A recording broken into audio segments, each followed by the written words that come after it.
Welcome to CSL TV. And I just hope you guys are having a beautiful, blessed day. Now, if you're new to the channel, this is just a review, a reaction, and an informational channel. Hopefully, the informational part can help you or someone out. And we're just going to watch some videos and talk about them. Now, if you've been rocking with me, I just want to say I appreciate the love. You guys are keeping that comment section lit up, keeping my mind reading. I try to respond to, most of y'all. Some of the stuff is negative. I'm sorry, I do not respond to negative stuff.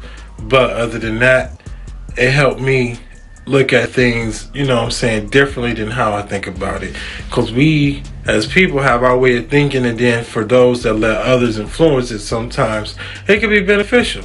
But anyway, I don't want to talk too much, so you already know what time it is, so let's get it.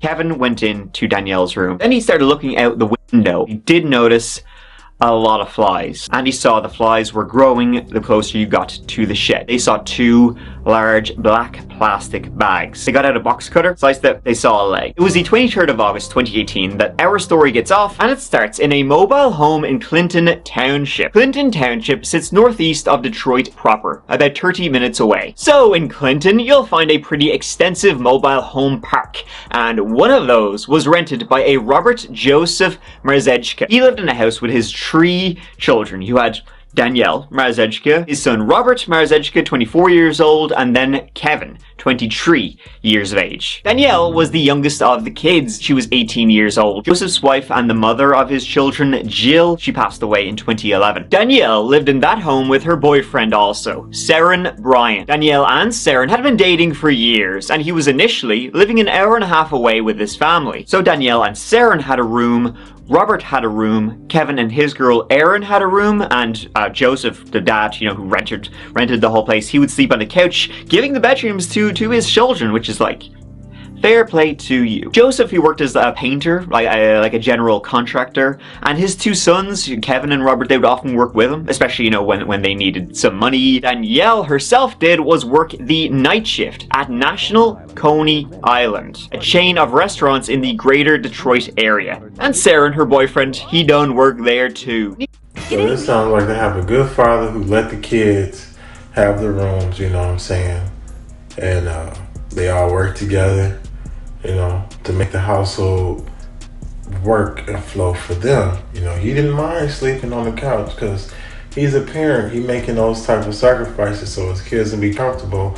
Plus, they all helping out anyway.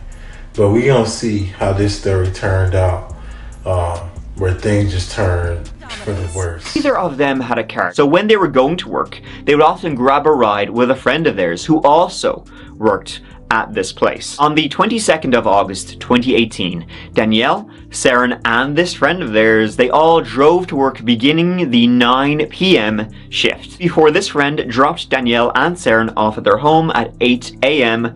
the following morning, and as they were walking in, after a long night, going to go to bed, Joseph was walking out, about to start his day. That evening, now the 23rd of August, both Danielle and Seren, they were scheduled in for another night shift at Coney's. The friend who always bring them to work, she would message Danielle saying she couldn't give them a lift that day. And she sent this message to Danielle at 1 p.m. 4 hours later, at 5 p.m., she messaged Danielle again saying, alright, my car is done for, but got another ride first. Then at 7 p.m. she texted Danielle for a 3rd time saying, uh-oh, the ride fell through. And none of these messages reached Danielle. She said, alright, listen, I'm sure I'll see Danielle and Seren at work later on that day. No sweat. They missed the shift, and that worried the friend then even more. They were responsible people. The next morning, after finishing her shift, the friend went to the house. Joseph and Robert were there, let the friend in, she had a look around her bedroom. It was a bit all over the place. She called around to a couple of her friends.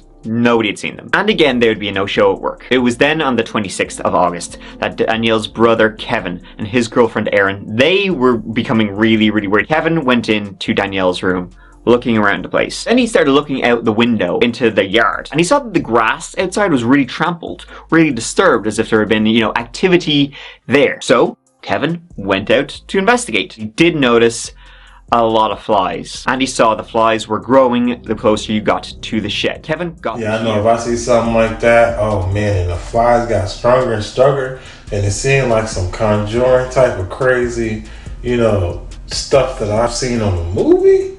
Ain't no way in the world I'm getting closer to it, and I'm going on like this because of the smells. Yeah, I'm immediately calling 911, and I'm already thinking the worst because I'm like, who is this in my goddamn shed? Who is this that put this back here?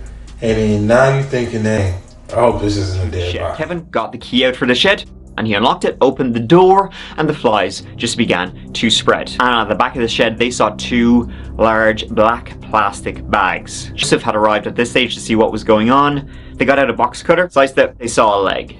The police were then called. Okay, what's going on over there? Well, my sister's been missing for 4 or 5 days. Her and her boyfriend.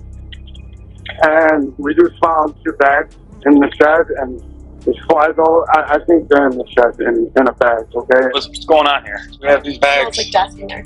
filled with flies and they don't look good. I can't even. That doesn't look normal. Oh yeah, it's dude. We don't have to talk. We're confirmed. We're confirmed. Confirmed. It's confirmed, yes. In one bag, Danielle. In the other, Saren. Danielle was known as a beautiful soul who would put others before herself. Saren, a joker. A lot of fun and someone who was always sure to make his friends laugh and put people at ease. The police cordoned off the area, right, and friends and family arrived. Shock was the only reaction. They both work with me. I dropped them off after work on Thursday morning. They've been missing since Thursday at 8 a.m.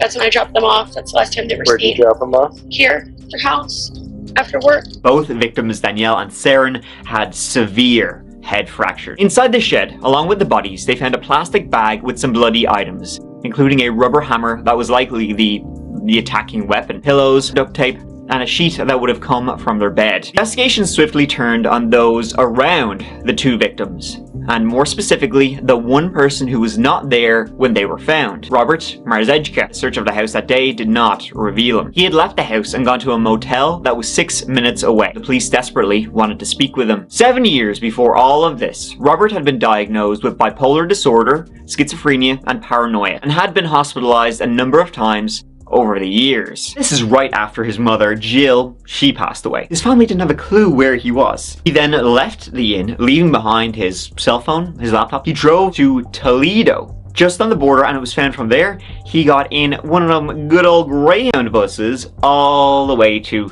Cincinnati, Ohio. He arrived in Toledo at around 3:45 a.m., but what Robert didn't know was that the police were hunting for him by this stage and had already been to the bus stations handing out photos of him. He was wearing a blonde wig, a hat, and sunglasses, so the Greyhound employees immediately told the police where he was. At this point, he was in Cincinnati at the Greyhound station and was wandering around for some time before asking an employee if he could use a computer. He had left his behind. They directed him to a nearby library, and when the police got to Cincinnati, they went that way. He was then arrested at the library by US Marshals. Now, for when he did what he did, we don't know, but at some point while they were sleeping, he went into their room. Robert agreed to return to Clinton Township to face the 2 charges of murder. Robert's DNA was found on all items. They were going with the insanity defense, but he also never showed any remorse for doing what he did. The motive has never been determined. He knew what he was doing according to the doctors, and he did it anyway. The jury came back after less than an hour, guilty of first-degree murder. He was sentenced to life in prison without the possibility of parole. Thank you so much for watching. I really appreciate you being here with me. Please take care of each other and yourselves because I love you. Just because he had all the mental health issues, he knew exactly what he was doing. And I mean, you can't play insanity, none of that, because for the simple fact, he had went off with disguises, wearing a blonde wig and stuff like this to try to hide who he really was. Thank God, for now modern technology, and it isn't that old stuff from back in the day from the 60s where they didn't have the resources to be able to hunt these type of people down. Now, it's like it's just getting better and better, more in hands, as we can say. But yeah, my condolences goes out to the family, those 2 beautiful souls that they lost. Nobody know why. It's just sad that people think they can make those type of decisions when it's really supposed to be high-powered natural causes. So now we about to get into a 911 call. I guess the baby ain't breathing or something like that. But we about to see how this thing play out.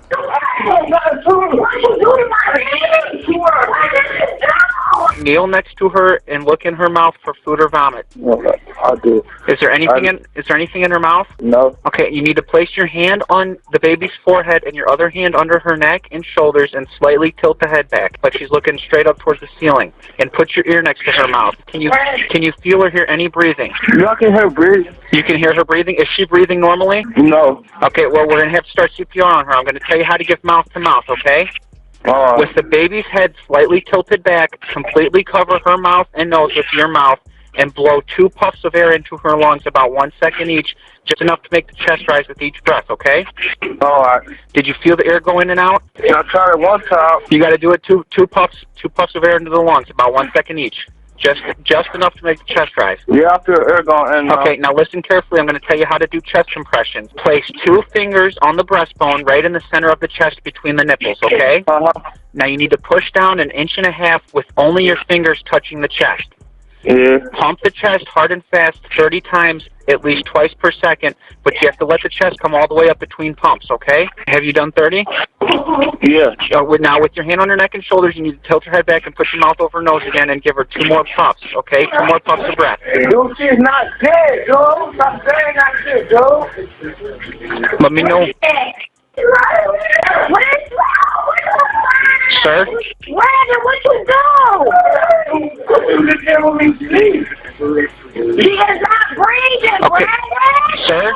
Hello? So it sounds like from when the mom came in and started arguing with the boyfriend or the baby father, whoever the fuck this guy is, it sounded like a very domestic situation. And she keep yelling, this baby not breathing. You can tell that the guy on the phone really, I don't know, to me he sounded like he wasn't really giving the baby CPR. How he was just like, and just acting the way he was acting. Like, you can hear it in his voice, he didn't show no kind of emotion.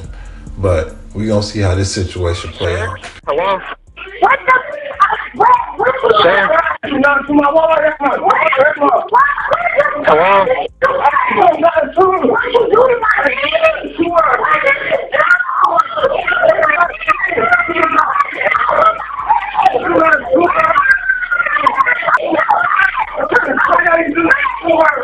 Hello? Hello? Hello?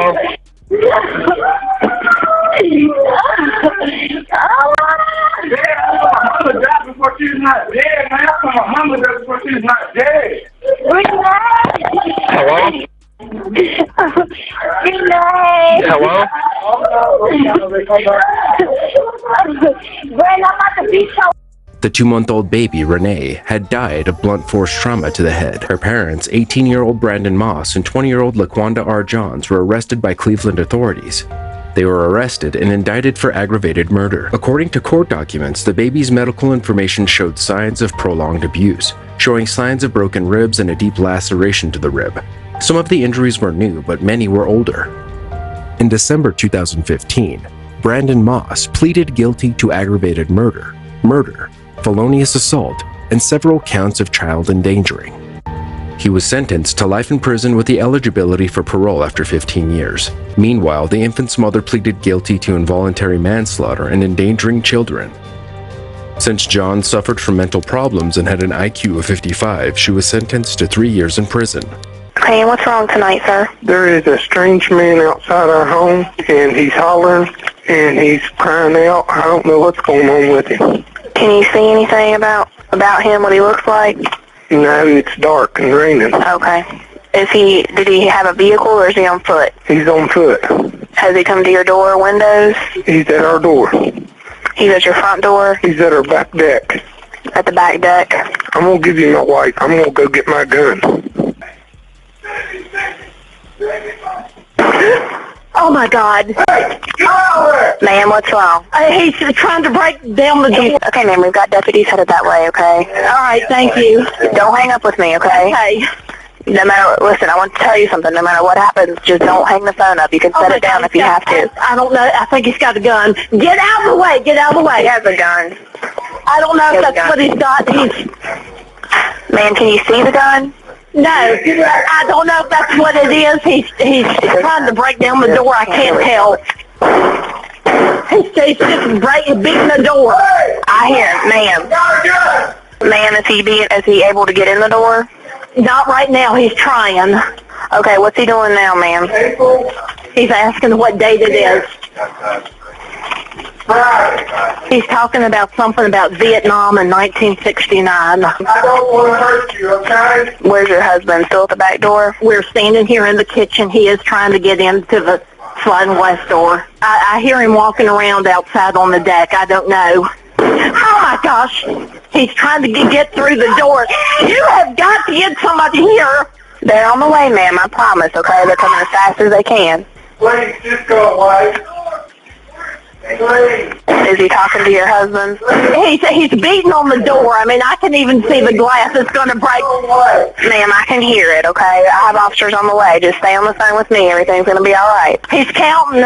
Oh, my God. Oh, God, he's getting ready to come in. Oh, my God. Oh, my Lord.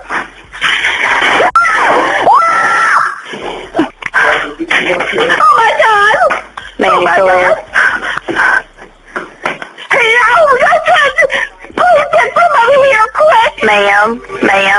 Yes! What happened? He just came through. My husband shot him, but he's still moving. Oh, Lord. Okay, where did he shoot him? I don't know. I don't know. Where is your husband? He's standing here in the kitchen to make sure he doesn't come in. Okay, I want you to tell your husband to put the gun down. What if he comes in to try and attack us? Ma'am, if he shot him, he's not... Ma'am, if he shot him, he's not going to get up. Tell your husband to put the gun down, please. She says to put the gun down, but... Well, I can say one thing. If that motherfucker ain't dead, he ain't happy. And I guarantee he would not be breaking in somebody else's motherfucking house. He gonna think twice about that shit after getting hit with what Grandpa gave his ass. Is he laying on the ground? Is he breathing? We cannot tell. It is still dark. Hello? Have you put the weapon down? I have put the weapon down. Okay, now what happened? He busted through my back patio door Okay. and was coming into the house. And I shot 2 shots at him in the chest. And is he laying on the back deck? I'm pretty sure. It's dark. I hear him, I think, moaning some. Okay, sir, I'm sorry about that. In April 2009, 46-year-old Jody Hoover shot and killed 35-year-old Jerry Lee Jones Jr., who broke into the Hoover family's Botetourt County home. The homeowner wasn't charged following the shooting. Jones's sister, Margaret, said she believed her brother was drunk and confused about where he was. The 35-year-old had been depressed and was drinking because it was their late father's birthday. His friend, who lived in the area, dropped him off near the Hoovers' home when Jones became violent. This led Margaret to believe Jerry Lee Jones might have thought he was at his friend's house.